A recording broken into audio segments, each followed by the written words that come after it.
Hey everybody, this is Pauline Vanderhaar. Today is Monday, August the 31st, and welcome to week 4 on my journey to freedom. This is also week 4 of Brendan Bashaw's 52-week video online posting challenge. So, if you haven't checked in before, let me give you a little teeny snippet about what this is all about. But this is basically a real-time journey that I'm taking as God is taking me into a new season in my life, a new work, completely new work. And after selling all my stuff, I'm getting my home ready to become Formational Sanctuary, which is a place for women to come for healing, nurturing, and discipleship. And so it's a blank slate. And I now have to create something with that blank slate. So this past weekend, I was at a wonderful retreat of the C.S. Lewis Institute in Cincinnati and learned a fantastic little tool that takes 5-10 minutes, however long you want to spend on it actually, but was really powerful and useful for me, and I hope it will be for you too. So if you have an area of your life, if there's an event or a circumstance that you're feeling stuck about, you're overwhelmed perhaps, you don't know what next step to take, I think you're going to find this really, really useful. And I'm going to just walk you through this now. But this is a tool to use to gain discernment. And another wonderful way of saying discernment is what God is saying, detecting God. So I will walk you through my event, and just so that you can see how this worked and you put it to work for you. So here goes. Identifying the event and the thoughts that you had about that event is the first step. I don't know if you can see this board behind me, but the event for me was realizing I'm beginning something new with Formational Sanctuary, and I need to generate revenue. It needs to generate revenue because, yes, it is a ministry, but it has to be self-sufficient. I cannot financially support it. And so the next thought from that was, oh my goodness, what else can I do then? Because I guess subconsciously I'm saying it really is not going to support itself. And the next thought was, well, how long will my money last for this? I mean, my money will run out soon if this doesn't become a self-sufficient entity. And the next question was, or crazy idea I should say, was I need to get another revenue stream while the startup is starting up. So how insane is that thought?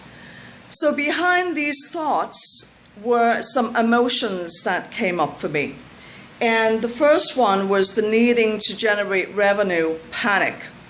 Panic, it just flips you into wild, irrational thinking.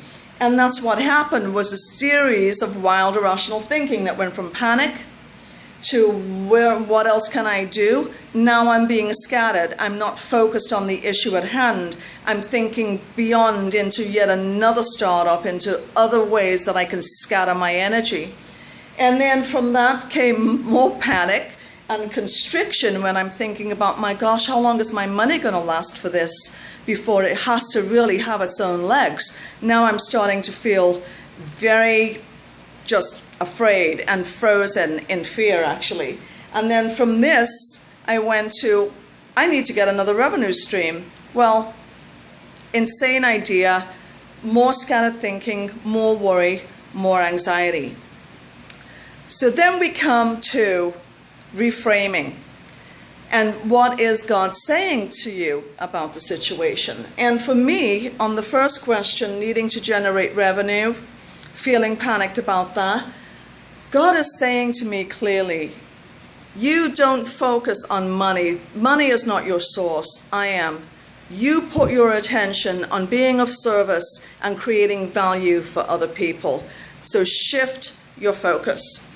Then the next question, well, what else can I do to generate revenue? And God is saying, I've already equipped you with so much, but you're not doing anything with it. You're just got an idea that you're mulling around in your head and you're taking certain actions, but you're not using the equipment and the tools that I've already given you. So put those things to use. And then the third question, how long will my money last before it runs out? And God says to me, Well, has it ever run out before and I haven't freshly provided for you? I always provide for you. And he does. God has never allowed me to run dry and on zero. Thank you for that, Lord. And then the next question, I need to get another revenue stream while my startup is getting started up. God says, wait a minute. All you need to do is sow seeds. You've got to sow before you can reap. You sow and I will water. So I thought that was awesome. It freed me up.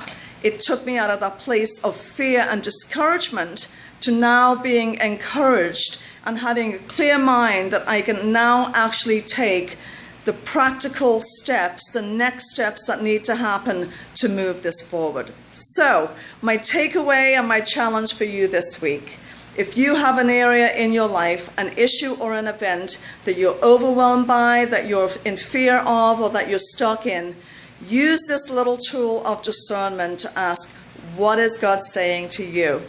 And he will speak to you. So have fun with it, put it to work, and I look forward to seeing you next week. Have a great week. Bye-bye.